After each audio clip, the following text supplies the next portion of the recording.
Y vamos a orar para recibir la palabra. Su palabra es viva y es eficaz. Es poderosa. Sana y liberta, orienta, capacita, vivifica, nos aconseja. Así que en este espíritu de alabanza y de adoración que ahora está sobre nosotros como un manto, en ese mismo espíritu oramos. Y les pido que por última vez y en reverencia a esta primera lectura, todos en pie oramos, todos. Padre, oramos en el nombre de Cristo, así como hemos adorado y cantado en el nombre de Cristo Jesús. No nos dejarías huérfanos, vendrías a nosotros, enviarías el Espíritu de verdad. Él nos diría las cosas por venir, nos revelaría las cosas por venir, nos recordaría cada palabra que el Maestro ha dicho y nos convencería, nos ayudaría a orar y nos vivificaría por tu palabra. Oramos porque sea realmente tu palabra y tu corazón aquí entre nosotros. Pueda yo menguar para que tú crezcas en esta tu palabra. En cada corazón y en cada pensamiento nadie volverá a casa igual. Todos seremos renovados y transformados. Hemos venido al pan de vida, el pan que descendió del cielo, y cuando de él comemos no tendremos más sed de ninguna de las cosas de esta vida. En Cristo Jesús nos disponemos para oír tu palabra. En ella descansamos y en ella somos vivificados. Amén. Por favor, siéntese.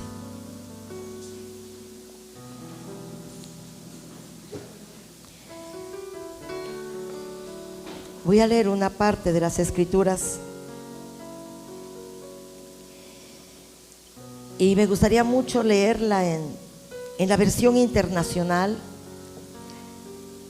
Solo en estos momentos, después vamos a estar mirando la versión 1960, pero les pido que, como no va a estar esta porción, esta introducción de las Escrituras en la pantalla, les pido en el nombre del Señor que sus oídos estén muy atentos, porque esta enseñanza está, yo creo que profunda, y necesitamos estar demasiado atentos. El Señor haga en nosotros la obra para la cual Él hoy manda estas Escrituras.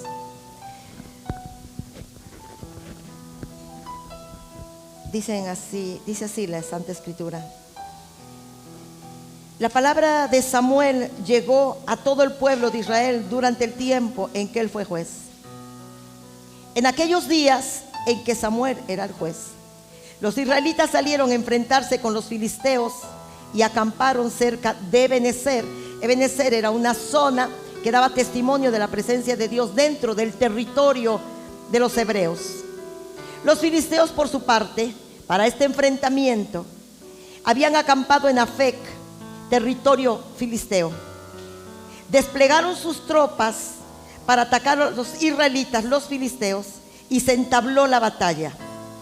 Y los filisteos derrotaron a los israelitas, matando en el campo a unos 4,000 hombres de ellos. Cuando el ejército regresó al campamento, los ancianos de Israel se preguntaban: ¿por qué nos ha derrotado hoy nuestro enemigo? ¿Por qué Dios no nos ha librado? Traigamos pues el arca del pacto del Señor que está en Silo, para que nos acompañe y nos salve del poder de nuestros enemigos. Así que enviaron un destacamento a Silo para sacar del tabernáculo en Silo, capital de Israel, el arca del pacto del Señor Dios Todopoderoso. Los dos hijos del sacerdote Elí, Ofni y Finés, estaban a cargo del arca del pacto de Dios en el tabernáculo que estaba en Silo.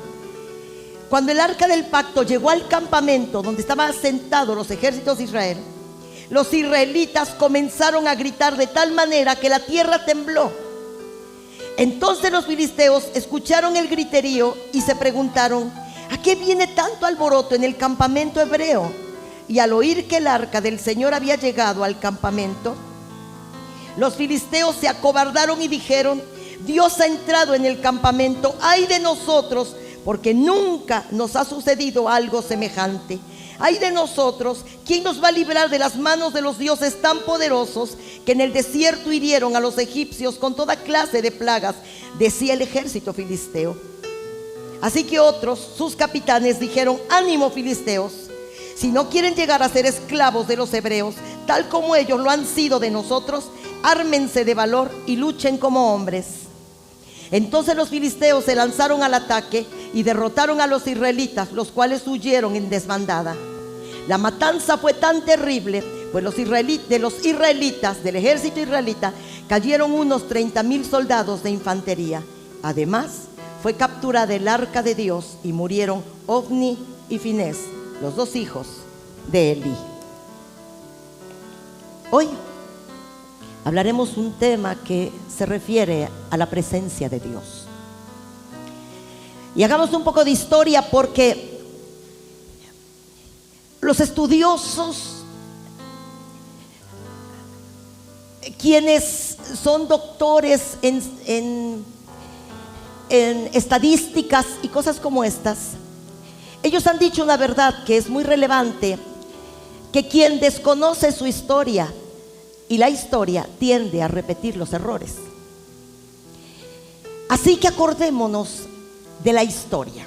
Y voy a decirles un poco de historia. Este tema es interesante, profundo, y puede ser de inmenso provecho a tu vida como lo fue a la mía.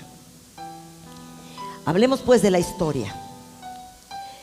Cuando el pueblo de Israel finalmente sale de la esclavitud en Egipto y se va y se establece en la tierra de promesa por mano de Moisés, entonces Dios manda antes de que se establecieran en la tierra de promesa, en el desierto, Dios manda a hacer a los judíos que venían de la idolatría, los trae a su presencia y manda a Moisés que hiciera el arca de la alianza, que medía 1,5 metros de largo, 70 centímetros de ancho por 70 de alto, y mandaron a hacer unos querubines de oro puro y sus alas cubrían el interior del arca. Esta arca tenía dentro el maná y las leyes de Moisés y otros elementos tan valiosos. El arca en sí representaba y simbolizaba la presencia de Dios mismo en Israel, y fue ordenado por Dios que esta arca fuera llevada al tabernáculo de reunión que se edificó en el desierto. Cuando los judíos finalmente llegan a la tierra de promesa y conquistan el territorio prometido, entonces la capital se establece en Silo, una de las ciudades conquistadas, y allí se edifica el tabernáculo de reunión, y allí está el arca de la alianza. Estamos hablando de los tiempos cuando Elí era sacerdote en Israel y sus dos hijos ejercían el sacerdote, Ofni y Finés. Resulta que durante el tiempo, pasan los días y los años, el arca de la alianza se establece en Silo, se edifica un tabernáculo en Silo, pero los filisteos estaban en continua hostilidad en contra de los hebreos. Para ese entonces, de lo que hoy vamos a hablar, Samuel era juez y profeta en Israel. Era el juez y profeta, era el tiempo de los jueces. Así que Samuel es el juez y el vocero de Dios entre los judíos, y los filisteos los provocan a una batalla. Así que salen los ejércitos de Israel a enfrentar una batalla contra sus enemigos filisteos. En ese entonces Elí era el sacerdote y junto con sus hijos. Cuando se enfrentan en batalla, los judíos estaban tan seguros de ganar esta batalla porque anteriormente Dios los había librado de los egipcios y de otros pueblos hostiles en el desierto. Así que ahora esta batalla con los filisteos no sería tan compleja. Así que con toda valentía se enfrentan al ejército filisteo. Pero en la primera batalla caen 4,000 soldados judíos. Los ancianos de Israel que se encontraban en Silo oyen la noticia de que 4,000 de los soldados habían caído en la primera batalla. Así que en la primera batalla perdida, los judíos, el ejército de los judíos sale corriendo y vuelve al campamento. Así que alguien dice: traigamos el arca del pacto del Señor al campamento donde estaban acampando los soldados. Traigamos aquí el arca. Y el arca debía transportarse por medio de los sacerdotes. Así que mandan a traer a Silo, capital, a donde está el tabernáculo, mandan a traer el arca. Y viene Ofni y Finés cargando el arca con otros levitas y le establecen en el campamento. Allí se queda, y la Biblia dice que ellos eran los que estaban resguardando el arca. Y el arca representa la presencia de Dios en Israel. Así que ellos dijeron: traigamos la presencia de Dios, y con la presencia de Dios no volveremos a ser derrotados delante de nuestros enemigos.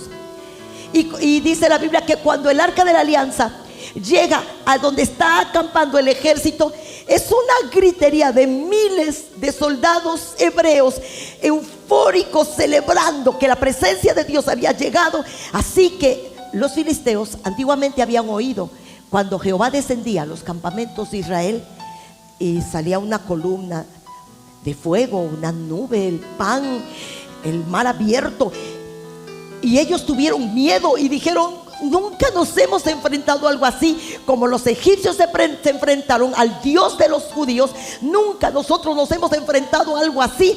Pero no nos vamos a quedar aquí. Peleemos valientemente, vayamos y peleemos, y aunque nos muramos, muramos dignamente.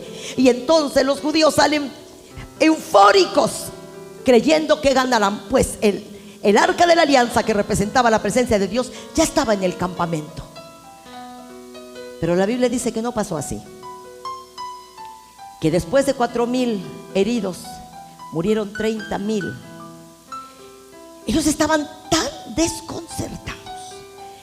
Y no solamente perdieron 30,000 de sus hombres que cayeron en batalla, también fue capturada el arca del pacto y llevada a territorio filisteo y metida en el templo de Dagón. Y ese mismo día murieron los sacerdotes Ofni y Finés, los que se supone resguardaban la presencia de Dios. Y ese mismo día muere el sacerdote Elí. Hace muchos años, cuando yo leí esta historia, hace muchos años, yo no sabía por qué habían perdido, si habían llevado el arca de la alianza. Yo no sabía, yo no me explicaba. ¿Sabes, iglesia? La Biblia dice que Elí, el sacerdote de aquel entonces, era un sacerdote corrupto. Dice que había ido quedándose ciego. Y en los tiempos que él oficiaba su sacerdote con sus 2 hijos, la Biblia dice que la palabra de Dios escaseaba en Israel y no había visión con frecuencia. Aparte de ser un sacerdote que había venido a decadencia en su relación con Dios, era un sacerdote permisivo. Sus hijos hacían un montón de desastres dentro del templo, aun cuando oficiaban las cosas santas. Y como la palabra de Dios escaseaba en aquellos días en Israel, los judíos no estaban muy enterados de que el arca del pacto, que representaba la presencia de Dios, no sería más que un objeto si la presencia de Dios no era vivificada en sus vidas. Si la presencia de Dios no gobernaba sus vidas. Pero como la palabra de Dios escaseaba, porque ¿quién era el sacerdote en ese tiempo? Se estaba quedando ciego, había perdido la visión, no había visión, y escaseaba la enseñanza pura y profética. Además, permitía desórdenes de todo tipo a sus hijos que oficiaban el sacerdocio junto con él. resulta que ellos confiaban que estando la presencia de Dios ganarían, y tenían toda la razón. Pero la presencia de Dios no puede ser como un amuleto. Como las personas que ignoran las escrituras y la vida en Dios y piensan que si tienen una Biblia abierta en su casa, en el Salmo 91, serán librados de los males, ¿no?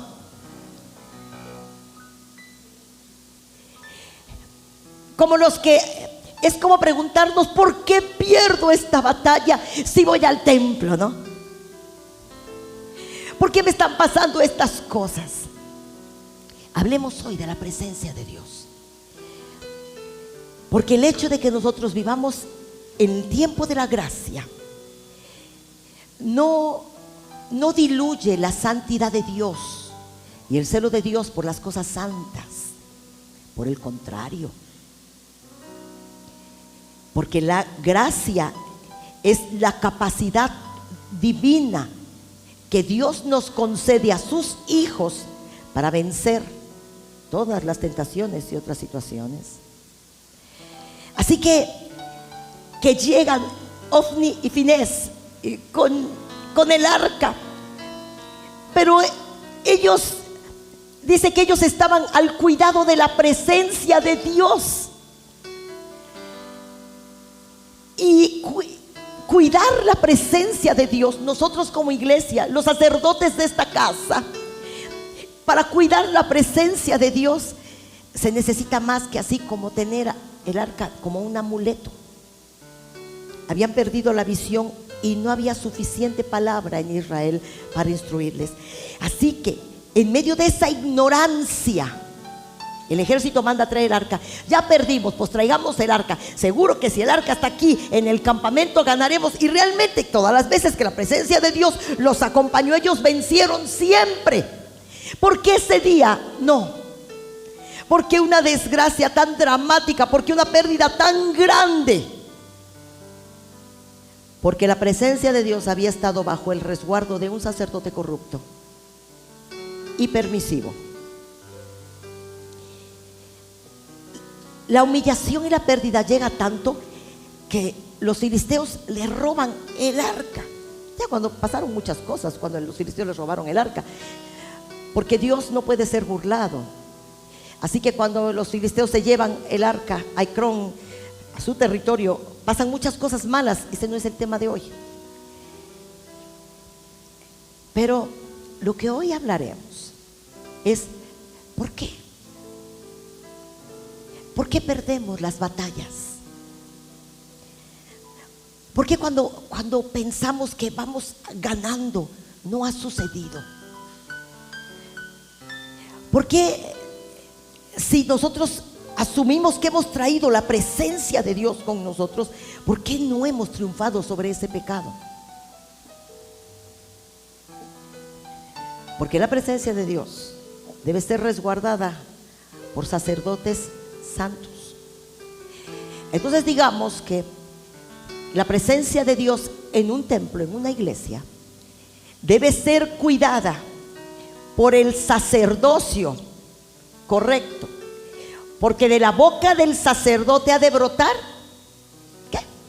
Sabiduría, y de sus labios el pueblo buscará la ley, pues mensajero es del Señor, ¿no? Y las vestiduras blancas representan santidad al Señor, una vida de integridad. Pero la Biblia dice en el Nuevo Testamento que nosotros fuimos hechos reyes y sacerdotes. Así que también hablemos del sacerdocio dentro de la casa.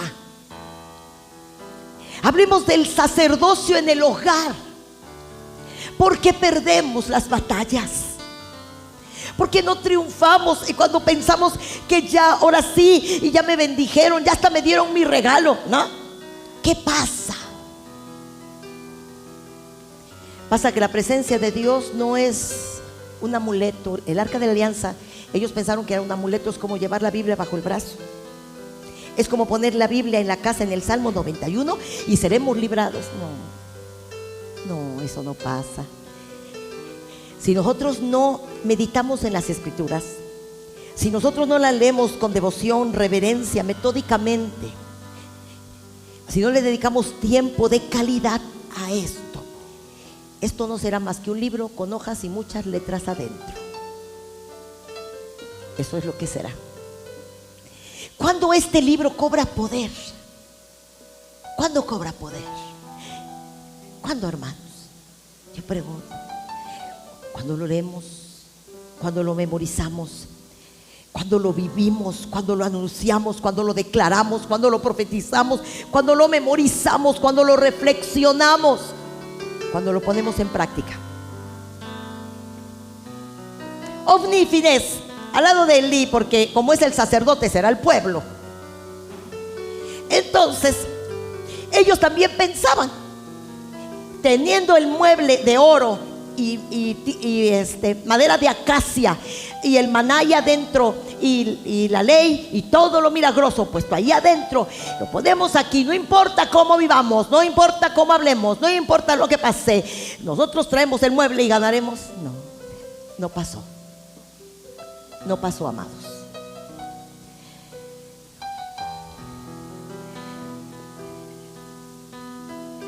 Cuando el nombre de Jesús tiene poder, ¿saben? ¿Se acuerdan cuando aquellos exorcistas ambulantes en el libro de los Hechos quisieron expulsar demonios de aquellas personas? Y ellos dijeron, en el nombre de Jesús, y nosotros hemos leído que en el nombre de Jesús hay poder, que en el nombre de Jesús echamos fuera a los demonios, en el nombre de Jesús oramos por los enfermos y se sanan, en el nombre de Jesús haremos proezas, ¿no, amados? Cuando el nombre de Jesús es efectivamente poderoso, porque saben, también los hechiceros y los brujos también usan el nombre de Jesús y hasta tienen allí cosas para engañarnos, para engañar a las personas. ¿Cuándo es que se menciona el nombre de Jesús y el enfermo se sana? ¿Cuándo es que el nombre de Jesús se menciona y los demonios se expulsan? Cuando el que oficia vive esto, amados. Así es como funciona. Así es como funciona. No es poner, ay, todos los días sueño pesadillas, voy a poner la Biblia abajo de la almohada, ¿no?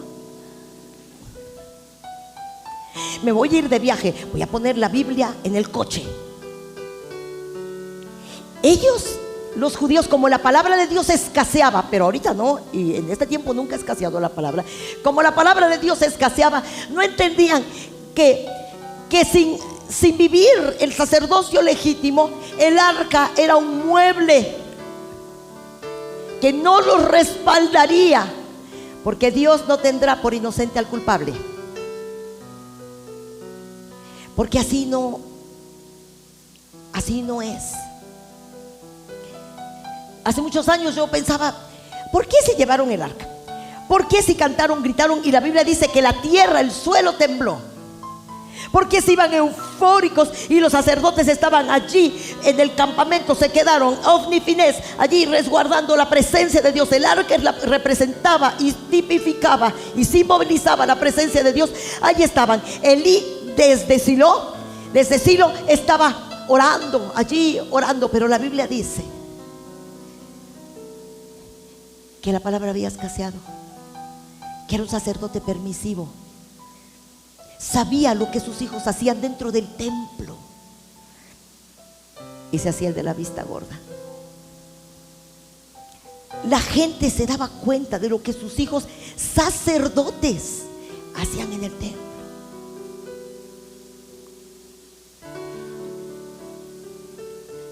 Así que cuando estos sacerdotes estaban en resguardo de la presencia, ¿cómo la iban a resguardar? Así que llegó el diablo y que les roba el arca. El arca se dejó robar porque después en territorio filisteo pasaron tragedias, ¿no? Pero no vamos a hablar de eso. Vamos a hablar de que para resguardar la presencia de Dios en tu vida y tu llamado y familia y matrimonio y juventud, no será más que una religión a menos que esto sea una realidad práctica en nuestra vida cada día. Y en esta palabra seamos santificados.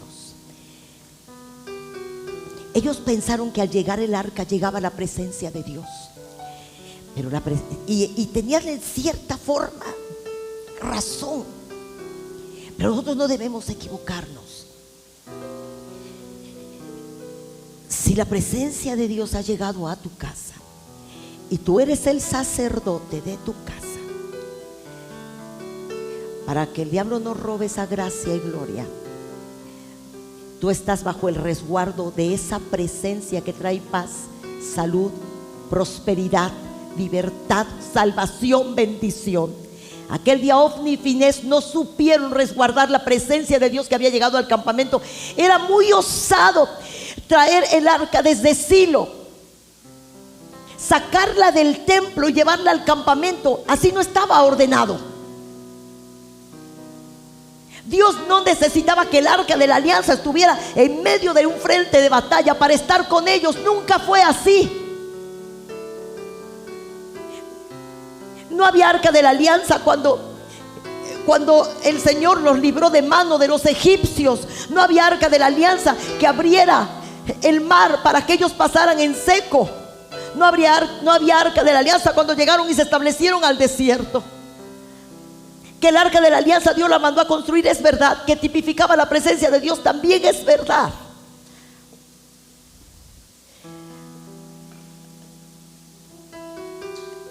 Pero la presencia de Dios, como el Señor nos las ha concedido en esta casa, debe estar bajo el resguardo, no de Ofni y de Finés, no de Elí, ¿verdad? Cuando Ofni y Finés los matan y se roban el arca, un mensajero llega hasta Silo y allá estaba Elí con su nuera embarazada. Estaba allí esperando las noticias. ¿Cómo les había ido? Pues habían sacado el arca del templo y la habían llevado a un campamento cerca de los enemigos. Cuando oye la noticia que el arca de la alianza fue robada, que Ofni y Finés, sus hijos sacerdotes, mueren, Elí, al recibir la noticia, se cae hacia atrás y se desnuca. Su nuera oye estas noticias, entra en trabajo de parto y muere de parto, y muere su criatura. Así que los judíos se quedan, se llevaron el arca, no tenemos sacerdote. Y se levanta Samuel para liderar como juez. Era Samuel. Queda Samuel en lugar de Elí porque ya el Señor había hecho provisión. Es mucha historia, pero ya el Señor había hecho provisión. Hablemos de la presencia de Dios. Desde el día que el arca fue robada, en los tiempos de Elí, después queda Samuel. Y se queda en territorio, se queda por 7 meses, en territorio de los filisteos. Pero pasan tantas tragedias que los filisteos se ven obligados a regresar el arca, y entonces ellos regresan el arca a territorio judío, y el arca se queda en Kiriat Yarim, en la casa de Abinadab, y su hijo Eleazar es ungido y santificado para cuidar en la casa de Abinadab el arca que había llegado. Cuando había llegado desde un principio a territorio judío, ponga atención, es interesante. Había llegado a territorio judío, pero los judíos tenían tanto miedo del arca, habían pasado muchas cosas, así que dijeron: no vamos a mover el arca, que no se mueva el arca, que aquí vengan por ella. Y entonces los descendientes de Merari llegaron allí, Abinadab y su hijo Eleazar, y ponen el arca en la casa de Abinadab. Así que el arca no vuelve a Silo, al tabernáculo establecido en Silo. Se queda lejos de la capital, en la casa de Abinadab. Todo el tiempo de Samuel y todos los años del reinado de Saúl no se hizo caso del arca. Así que el arca en una casa estuvo 70 años en la casa de Abinadab. 70 años. Saúl nunca hizo caso de eso. Pero tras Saúl se levanta un David, un hombre conforme al corazón de Dios, ¿verdad? Así que se levanta un hombre conforme al corazón de Dios.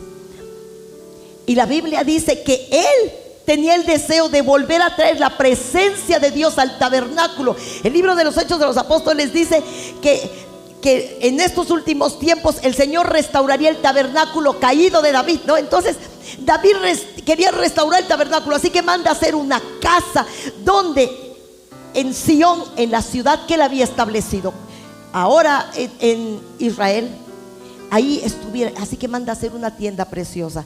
Vayamos pues a la historia.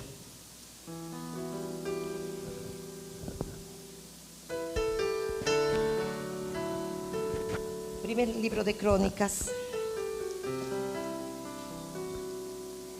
capítulo 13. Aleluya, Señor.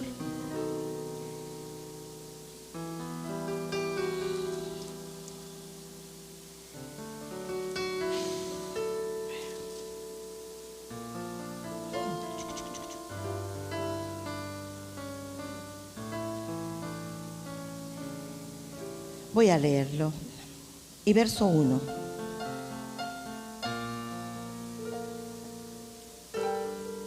Primera de Crónicas.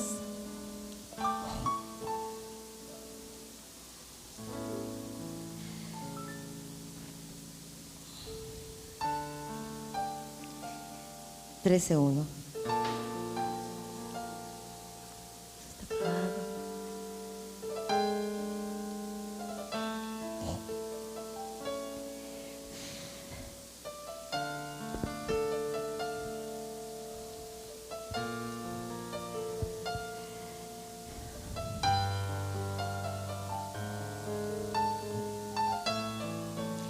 Entonces David tomó consejo con los capitanes de millares y de centenas y con todos los jefes. Había un propósito en el corazón de David. Verso 2. Y dijo David a toda la asamblea de Israel: si os parece bien y si es la voluntad del Señor nuestro Dios, enviaremos a todas partes por nuestros hermanos que han quedado en todas las tierras de Israel en estos 70 años, y por los sacerdotes y levitas que están con ellos en sus ciudades y ejidos, para que se reúnan con nosotros. Verso 3. Y traigamos el arca de nuestro Dios a nosotros, porque desde el tiempo de Saúl no hemos hecho caso de ella. ¿Cuántos años habían pasado, amados? 70.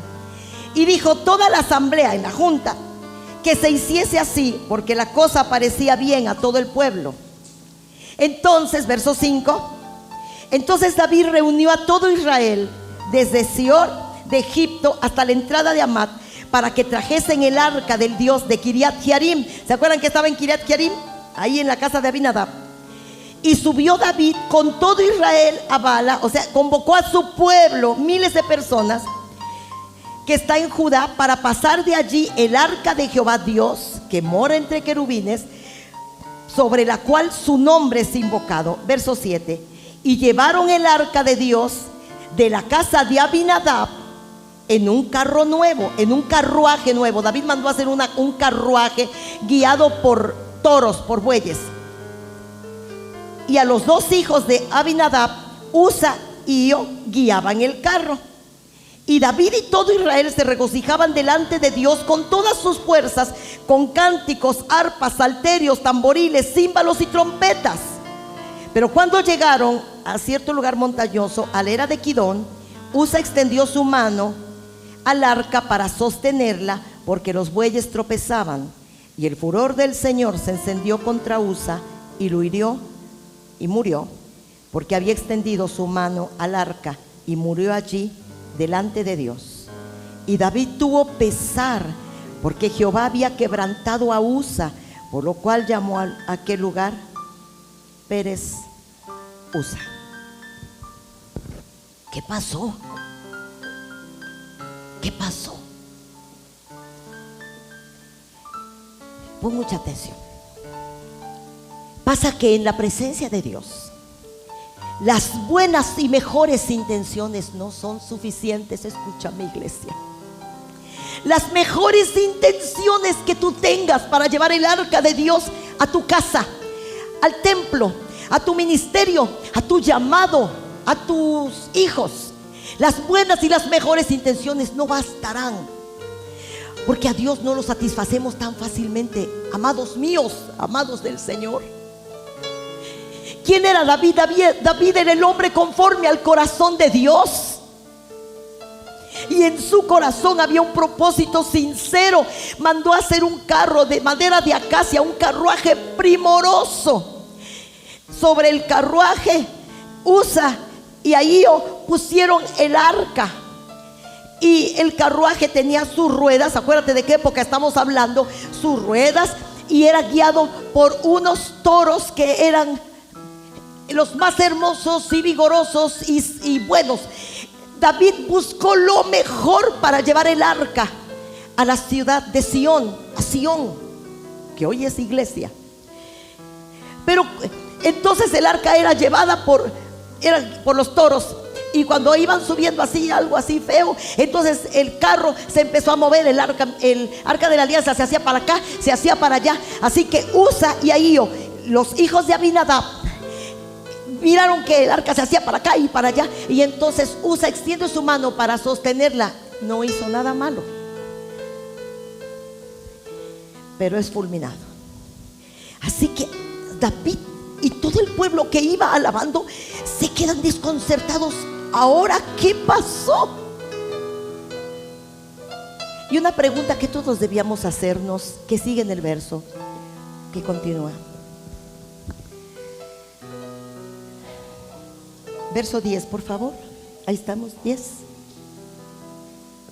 Gracias. Y el furor del Señor se extendió contra Usa y lo hirió, porque había extendido su mano al arca, y murió allí delante de Dios. Y David tuvo pesar, porque Jehová había quebrantado a Usa, por lo que llamó a aquel lugar Pérez Usa hasta hoy. Y David temió a Dios aquel día y dijo: ¿cómo he de traer a mi casa el arca de Dios? Y no trajo David el arca a su casa, a la ciudad de David, sino que la llevó a casa de Obed-edom geteo. Ya no quiso hacer más trayecto.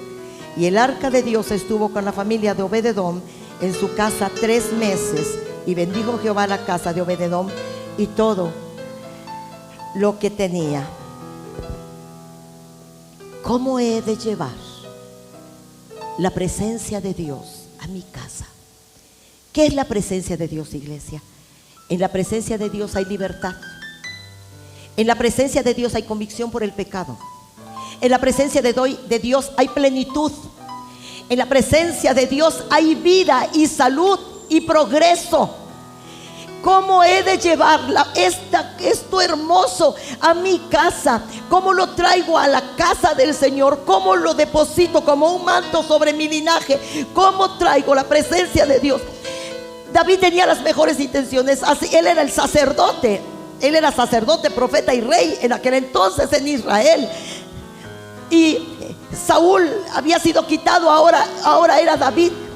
Y alguien podía tener las mejores intenciones de llevar el arca, pero yo oraba y le decía, el Señor me enseñaba y me decía que si alguien está cometiendo errores, a lo mejor al tratar de traer la presencia de Dios a su casa, las mejores intenciones, nadie debe tocar eso,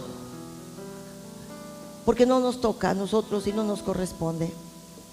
¿Cómo he de llevar la presencia de Dios y de conservarla? Vamos entonces al capítulo 15.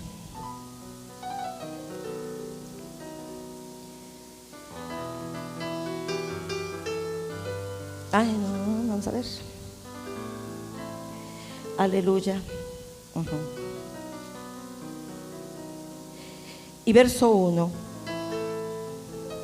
Hizo David también casas para sí en la ciudad de David, y arregló un lugar para el arca de Dios en Sión, y levantó una tienda primorosa. Verso 2, por favor, pongamos aquí el corazón.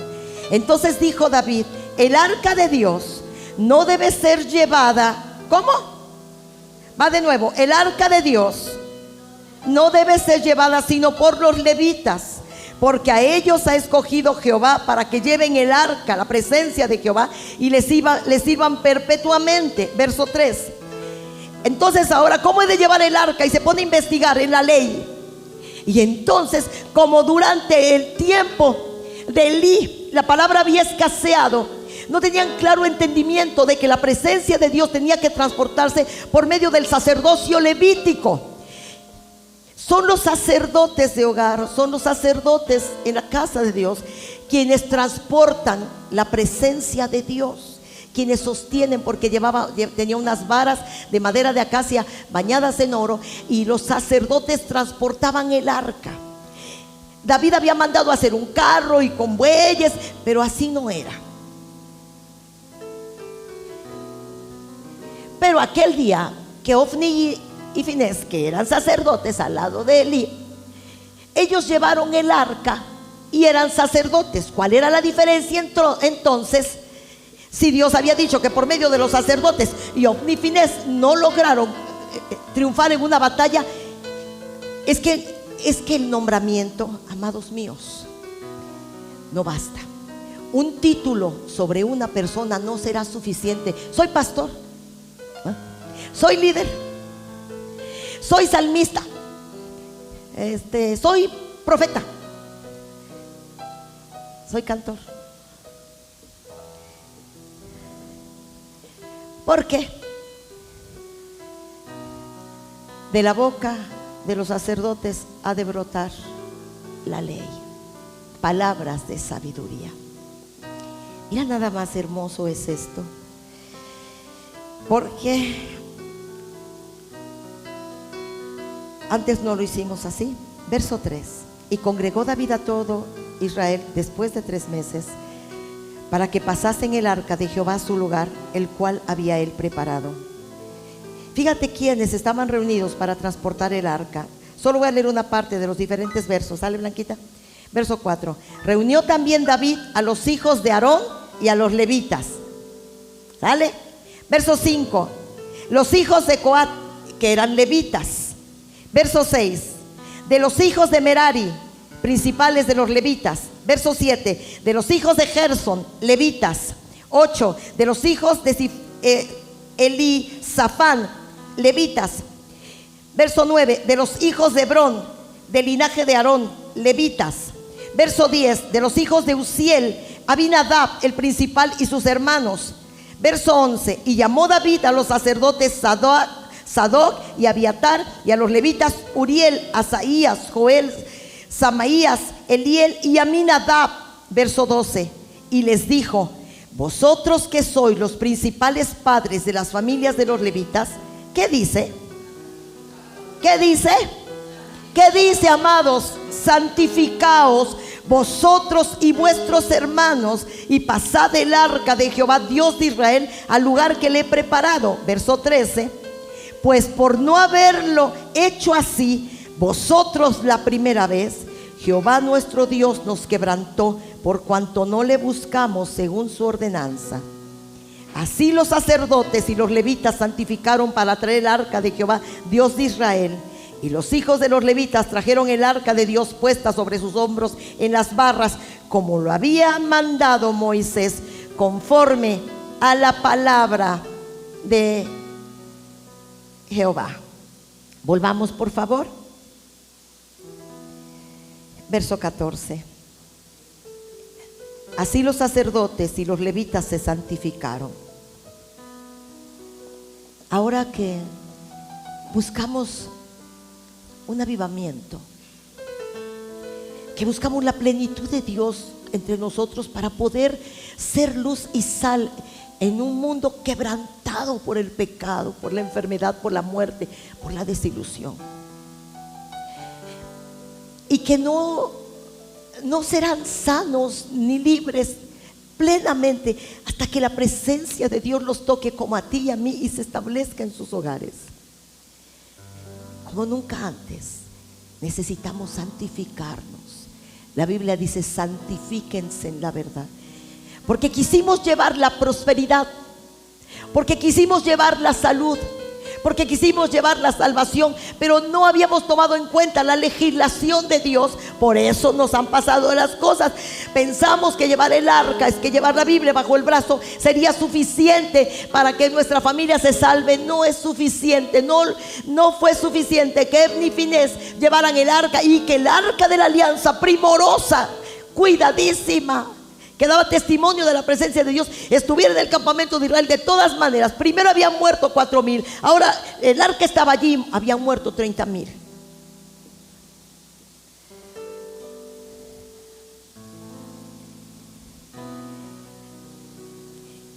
Nosotros necesitamos vivir la santidad de Dios, aceptar la palabra de Dios y la legislación divina. Es como decir que es que yo no voy al templo los domingos, pero yo oro en mi casa. La legislación ya está establecida. No dejen de congregarse, ¿no? ¿No? Entonces, ¿cómo? Yo lo voy a hacer a mi modo. No, es que no es a tu modo y no es al mío. Ay, es que yo no voy porque no me gusta. Yo llego tardecito porque es que la alabanza no me gusta. Es que no es para ti y tampoco es para mí. Es para el Señor, ¿no? Es que a mí no me gusta eso de mucha oración. Es que la Biblia dice: velen y oren, ¿no? Y que no dejemos de hacerlo. David hizo una pregunta que yo me hago y que todos debemos hacernos: ¿cómo he de llevar la presencia de Dios a mi casa? Los judíos sabían que si la presencia de Dios estaba con ellos, no importa cuál fuera el número de sus enemigos, lo habían experimentado en Egipto. Se enfrentaron unos 600,000 judíos mal alimentados, mal nutridos, mal vestidos, maltratados, esclavos, a la primera potencia mundial bélica de aquel entonces, y ganaron. Así que sabían que si la presencia de Dios estaba con ellos, vencerían.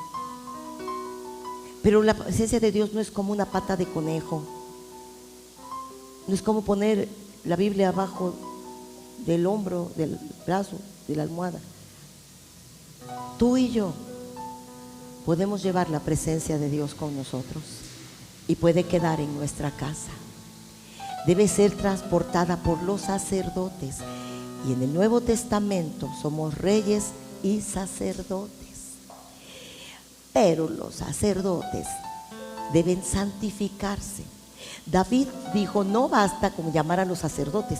Ahí estaban ya los sacerdotes y los levitas. Agarren el arca y llévenla a Sión. No, se tuvieron que santificar primero. Y Jesús está orando y dice en su última oración al Padre: santifícalos en tu verdad, tu palabra es la verdad. ¿Cómo se santifican los jóvenes? ¿Cómo nos santificamos las esposas? ¿Cómo se santifican los padres de familia?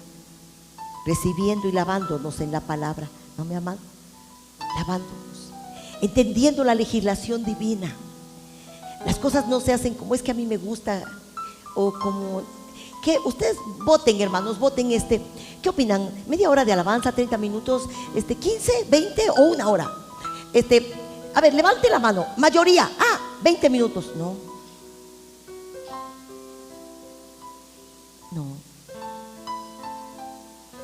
¿Quiénes van a tocar aquí en el púlpito?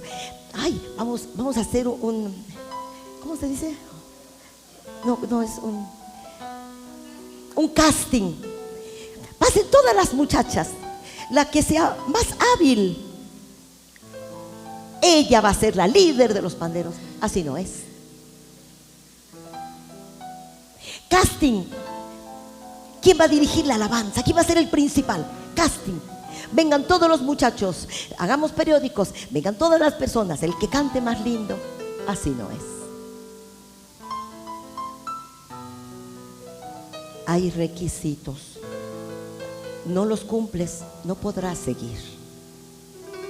No podrás seguir.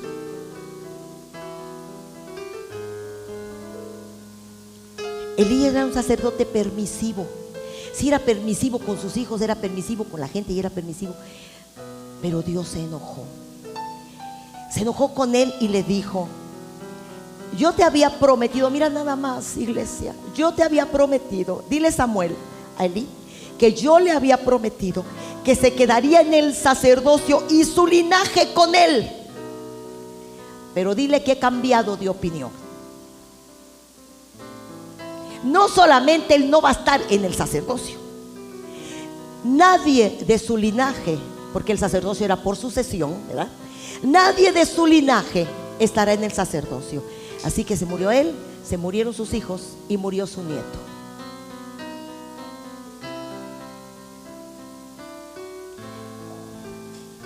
Todos decimos que Dios es el mismo ayer, hoy y por los siglos, no solamente para hacer milagros. Dios no ha cambiado, sigue siendo santo. Él sigue siendo santo y celoso, sigue siéndolo. Y si yo les tomo, bueno, la cámara está para acá, porque si estuviera para allá todos saldrían. Y para algunos se oyen las noticias, qué malas noticias, yo venía para que me animaran. Anímate a ser santo. Anímate a recibir la legislación del cielo estrictamente como está establecido. Animémonos. A ver, vamos a ver, préstame tu nombre, Blanquita. Blanquita, ven mi amor a la oficina, ¿no? Mira, Blanquita, es que yo quería que tú hicieras esto, pero ya te di mucho chance, he cambiado de opinión. Y no por mí, porque la obra es del Señor, la iglesia es de Él, y yo soy solo un mayordomo. Si tú pones a alguien a cuidar tu negocio y le confiaste todo y nomás se lo dejas porque, ay, pobrecito, no se puede. ¿Y qué tal si se enoja? Que se enoje Blanquita y que no se enoje Dios, porque Dios se enojó con Elí. Para que no se enojara su pueblo y para que no se enojaran sus hijos, provocó que Dios se enojara. Que no se enoje Dios, que se enoje tu familia si tú no cedes a algunas situaciones. Que se enojen tus cuates y que te eliminen del Face, ¿no? Que se enojen tus pretendientes porque no cedes la rayita está clarísima, tiene lucecitas fluorescentes. Que se enojen. Que no se enoje Dios y seas raído del sacerdocio.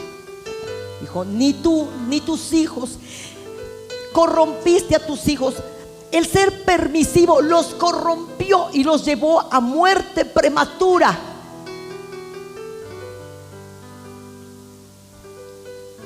Porque como es el sacerdote, será el pueblo. Por eso eres el sacerdote de tu casa. Tu pueblo es tu casa. Tu iglesia es tu casa. Bueno es llevar al joven el yugo desde la juventud. Hagámoslo. No es malo para nuestros hijos que se hagan responsables. No es malo decirle, déjame ir, ¿quién sabe qué? No, hijo, no se va a poder. ¿Quién sabe qué? ¿Cómo sufro? Sufre ahorita, porque si te dejo sufrirás después y me harás sufrir a mí. Sufre ahorita. Sufres tú y sufrirán tus hijos y tendré que lidiar con esto. Entonces no. Y si hemos fallado, hoy es un buen día, hijitos míos, si alguno hubiere pecado, ¿no? Pero amados, anhelo con todo mi corazón que la presencia de Dios que está en este santuario salga en las salas del Espíritu a nuestros vecinos, a tus familias, a la ciudad entera. Anhelo que cuando los jóvenes vuelvan a las clases presenciales en el colegio, lleven presencia de Dios. Y que tú lleves presencia de Dios a tu trabajo. Y que cuando se reúna la familia, tú eres luz en medio de ellos. No apagas tu lámpara por un rato. No apagamos la lámpara. ¿Y qué tal si se enojan? Apagamos la lámpara. No, los he puesto para que sean luz, para que sean sal en medio de las tinieblas. No, la sal evita la corrupción. El sacerdote cuidaba la presencia de Dios. Yo con mi esposo debo cuidar la presencia de Dios en mi casa. Está bajo mi resguardo. Y si empiezo a perder las batallas, si no gano las batallas, entonces no sé si no estoy resguardando bien la presencia de Dios, porque mi sacerdocio está un poco deteriorado, ha venido a decadencia, porque cuando Elí fue establecido no estaba así. Él vino en una decadencia hasta tocar fondo y arrastró a sus hijos en la decadencia, porque uno no tiene autoridad para corregir algo en lo que uno anda mal. Ni modo que yo le diga: Jimena, cuidado y dices groserías. Y yo digo, ¿verdad? A ver esos programas. Carla, no veas esos programas, ¿no? Pero en la noche yo sí los veo. Nadie me ve, pero yo sí los veo. Entonces yo no tengo autoridad. ¿Con qué autoridad? Podía hacerle al oso, pero la verdad es que Dios no me va a respaldar, porque es que Dios no puede ser burlado. Quiero llevar la presencia a mi casa, resguardarla aquí en la iglesia. Por eso le digo: Isaac, ¿no? Isaac, vamos a la oficina, Isaac, ¿no? Ven, Isaac, vamos a hacer esto. Haz esto con el grupo, Isaac. Mira, hijo, esto, mira lo otro. A ver, Josie, ven para acá. Mira a la recepción, Josie, ¿no? A ver, hermanas, a ver, Dani, por favor, mira, hija, Dani, ven para acá. Mira, esto que sabe que, Dani, vamos a ver, ¿no? A ver el zapote, Estras, ven para acá, mira, ven para acá. Así no, hijo, así no. Esto así no, porque si lo seguimos haciendo así, perderemos esta guerra, la vamos a perder segurito. Porque Dios no tendrá por inocente al culpable. Y Dios nos da espacio, Dios nos da tiempo, porque Él no está ansioso de corregirnos con severidad. Pero el espacio que Dios nos da no es para que digamos: no pasa nada.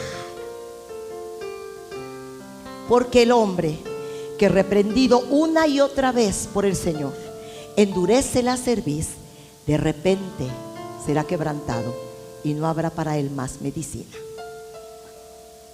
Esperamos el de repente de Dios, pero para ser benditos, para lo bueno, no para lo malo. Jesús es Salvador, también es Señor, iglesia.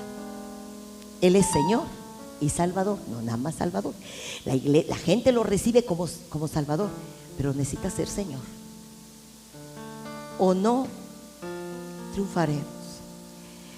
O pretenderemos que por llevar la Biblia y tenerla en nuestra casa, con Ofni y Finés, ganaremos las batallas domésticas, ganaremos la batalla contra la rebelión de nuestros hijos, ganaremos la batalla en nuestras finanzas, ganaremos la batalla en nuestra salud. No será así si los sacerdotes no estamos santificándonos para el resguardo de la presencia de Dios en nuestras propias casas, en nuestra alabanza, en nuestro ministerio, en esta ciudad. Santifiquémonos, santifícalos en la verdad. Nos preguntamos: ¿cómo me voy a santificar? Oye al Señor y no seamos oidores olvidadizos, sino hacedores de la palabra que oímos. Que el consejo que el Señor te da. A mí el Señor me ha dado consejos, el Señor me aconseja muchas veces por medio de mi esposo y de mis hijos, Zared y Yareli, a veces por medio de mis nietos. Me aconseja por predicadores, líderes espirituales, mi consuegro, líderes espirituales. Y a veces el consejo es que yo tome decisiones que son difíciles, pero si quiero estar resguardando el arca, lo tengo que hacer. Si no, esta será una congregación más de todas las congregaciones, y aquí nada más vendremos los domingos, nos regresamos para nuestra casa y ya. Nuestros hijos tendrán una vida medias y nosotros mediocre también, un evangelio diluido, así, medio sancochado, ¿no? Una alabanza medio, a veces buena, a veces mala. Una oración que será palabras, y de allí no va a pasar, a menos que el arca esté en resguardo de un sacerdocio que tiene celo por el Señor, que resguarda la presencia de Dios. Lo que ahorita está pasando en nuestros jóvenes es tan glorioso y tan valioso que no quiero perderlo. No quiero, jamás en la vida. No me lo perdonaría. Tendría yo con el Señor una deuda eterna. No puedo, no debo, no quiero. Tengo que cuidar. Por favor, mira, voy a terminar. Escúchame, en nombre del Señor te hablo. El milagro que el Señor ha hecho en tus hijos, en tu hijo, en tus hijas, es tu responsabilidad preservarlo. Las visitaciones del Señor se pastorean, se cuidan, se defienden.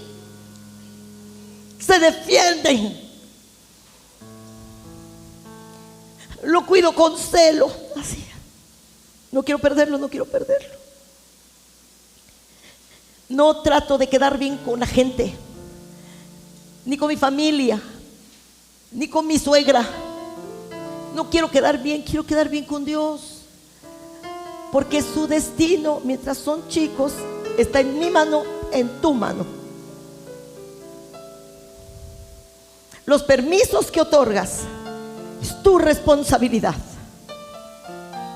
Las veces que cedes ante el capricho y la presión de ellos es tu responsabilidad. Pero tú y yo, los padres de familia, ya vivimos y sabemos dónde están los baches. Y como son nuestros hijos, los conocemos. Sabemos dónde está el peligro para él y para ella. Ya sé dónde. Porque como el alma se hereda, entonces mis carencias las heredarán mis hijos. Si yo tuve hijos antes de que mi sangre fuera redimida en esta salvación, entonces esas carencias las vivirán mis hijos. Así que ya sé lo que querrán para su vida, pero yo ya lo viví, conozco al Señor y yo seré un inmenso obstáculo. Seré un obstáculo para que eso malo pase. Aunque se enojen conmigo, aunque digan que soy fanática, aunque no me quieran, aunque quién sabe qué, los defenderé. Porque sé que habrá buenos resultados. Porque los planes de Dios para ti son de paz, no son de mal. Y de la boca del sacerdote ha de brotar la sabiduría. De sus labios sus hijos buscarán la ley. Así que cuando tus hijos piden un consejo, ¿qué dices? Es que mi mamá, es que mi abuelita, es que la comadre. No. ¿Qué dice el Señor? Es que ya tengo 20. ¿Puedo tener novio? ¿Ya terminaste la carrera? ¿Ya tienes una casa? ¿Ya hiciste tu propósito en Cristo? No. Entonces no.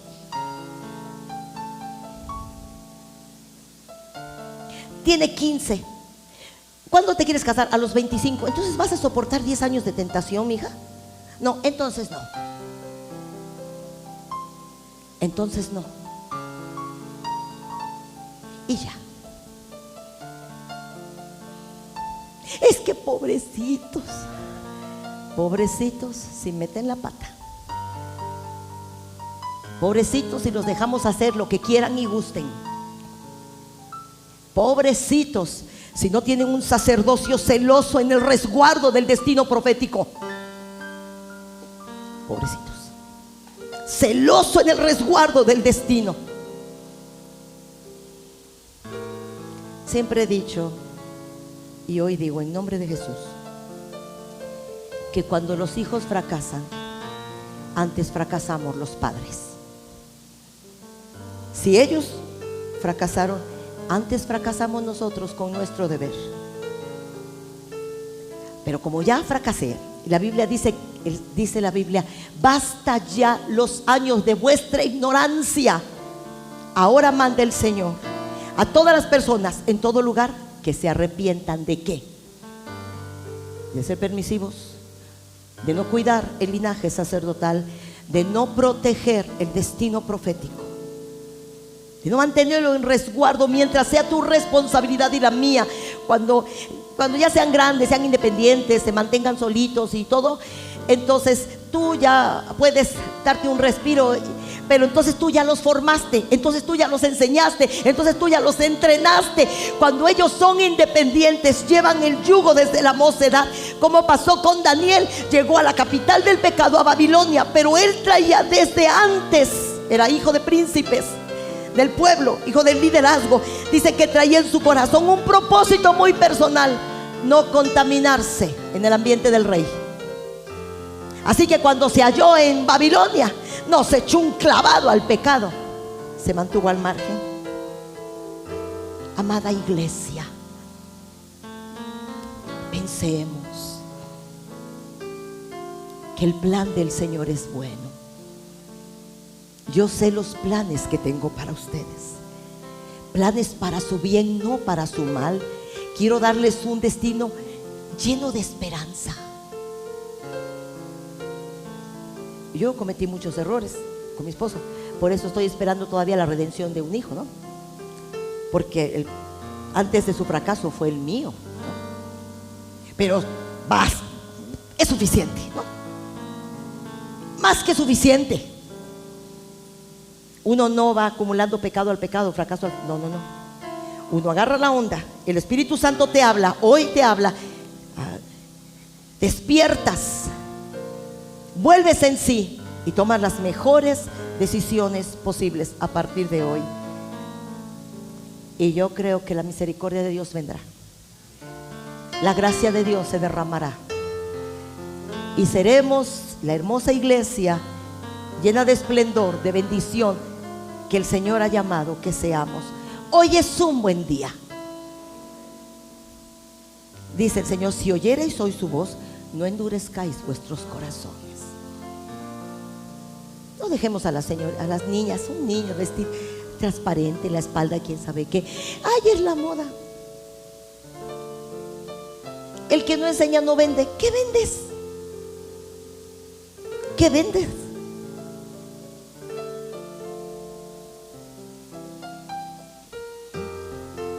¿Qué vendemos?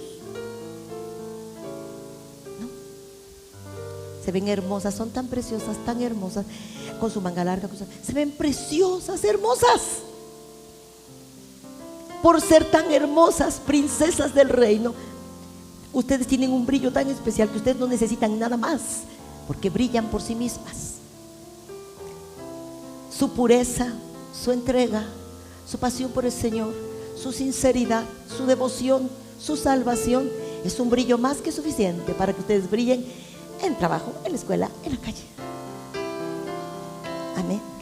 Brillan por sí mismas, no tienen que estar a las risas, a las carcajadas y hacer un montón de cosas para llamar la atención de nadie. Ustedes llaman la atención por sí mismas. Asimismo los príncipes del pueblo, codiciables. Amén.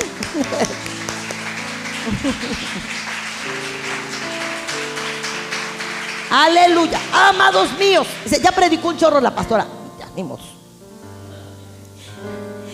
Para una princesa, un príncipe.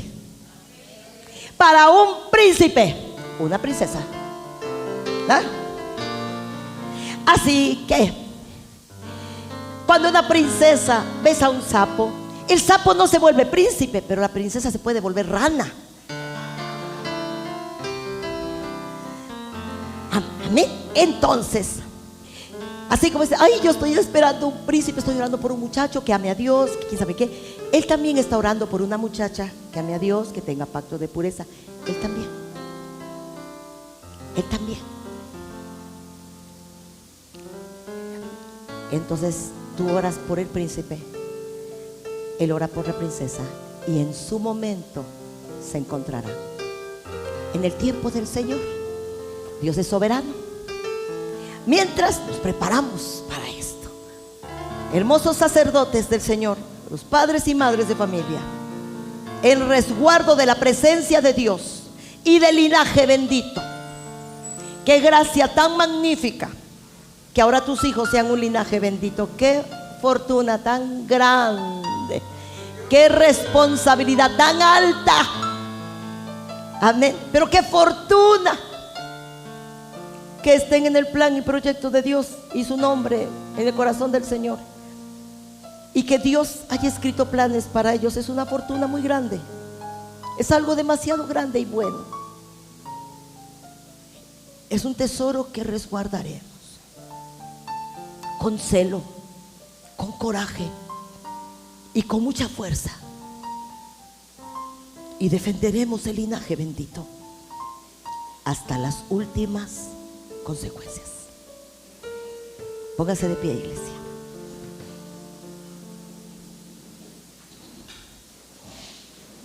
Oramos al Señor.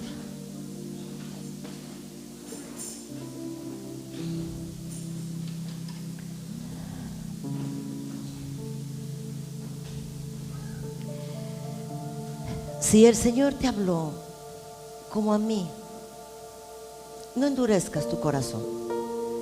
No resistamos siempre al Espíritu. Dios habla a las personas por medio de las personas. Salmistas por aquí. A los que les tocó ministrar hoy, porfa.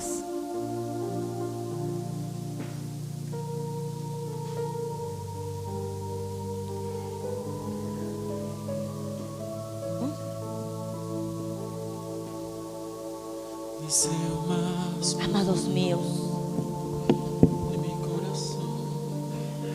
si el Señor te habló como a mí, no argumentemos con el Espíritu Santo, no justifiquemos nada. Que la convicción venga a nosotros. Démosle permiso al Señor de convencernos, de arrepentirnos y de cambiar de rumbo.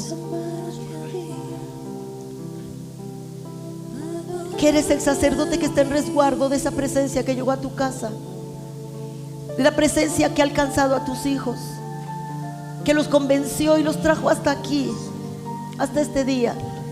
Eres responsable de que permanezca y no se apague, de que si se están acercando al fuego no retrocedan un solo paso, ni siquiera para tomar impulso, de velar por ellos en oración, de declarar las palabras del Señor sobre su vida, de decirle: tienes un destino en Cristo, tu nombre está en el corazón del Señor. Para ti se trazó un destino ya anticipadamente. Voy a ayudarte a lograrlo.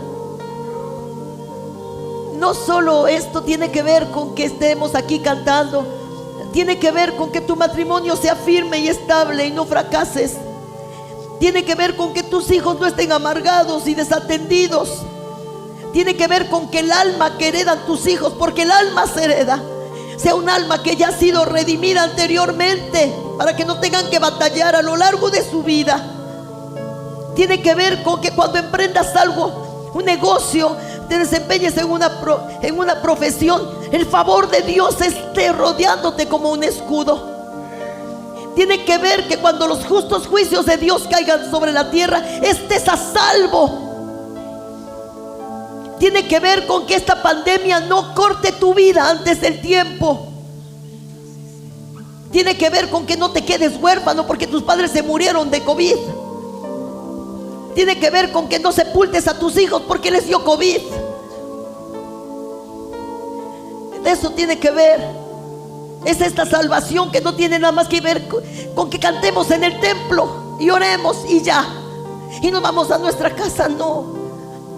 Resguardar la salvación tiene que ver con el destino que ellos tendrán en la tierra y el destino eterno. Así que si a lo mejor antes no habíamos entendido esto porque no sabíamos, hoy es un momento que pactes con Dios. Todos los padres, yo creo que la mayoría de los padres queremos lo mejor para nuestros hijos y nietos. De verdad queremos lo mejor. Y lo mejor es que estén escondidos en Cristo. Lo mejor es que crean en Dios. Lo mejor es que estén cerca del corazón de Dios, porque en una época de crimen organizado, de secuestros, de muertes horribles, ellos estén a salvo y tú también. Eso tiene que ver con la salvación. Así que oramos al Señor y hablamos con Dios individualmente. Este altar está dispuesto para que quien quiera pararse aquí y hablar con Dios está dispuesto, como aquel día Ana lo hizo y lloró amargamente ante un sacerdote, Elí, ciego y sordo. Pero aquí no hay un sacerdocio ciego y sordo, amados. Aquí está el Señor y el Espíritu Santo. Así que oremos mientras ministran la palabra, la alabanza. Es tu momento en Dios. Yo te pido que estés siempre yo contigo, Así sea. adorando la hermosura de tu santidad. Vamos, iglesia, habla con Dios, canta al Señor. Yo te pido que estés siempre yo contigo, Vamos, díselo. adorando la hermosura De la santidad. de tu santidad. Así es, papá. Una cosa yo te pido, Con todo el corazón, Señor. estés siempre yo contigo, Vamos, díselo al Señor, te lo pido. adorando la hermosura Adorando, Señor. de tu santidad. Así es, papá. Una cosa yo te pido, Vamos, dile, te pido esto, Señor. que estés siempre yo contigo, Así sea. adorando la hermosura de tu santidad. Yo iré tras de ti, Vamos, dile al Señor. yo iré tras de ti, Pacta con el Señor. yo iré tras de ti,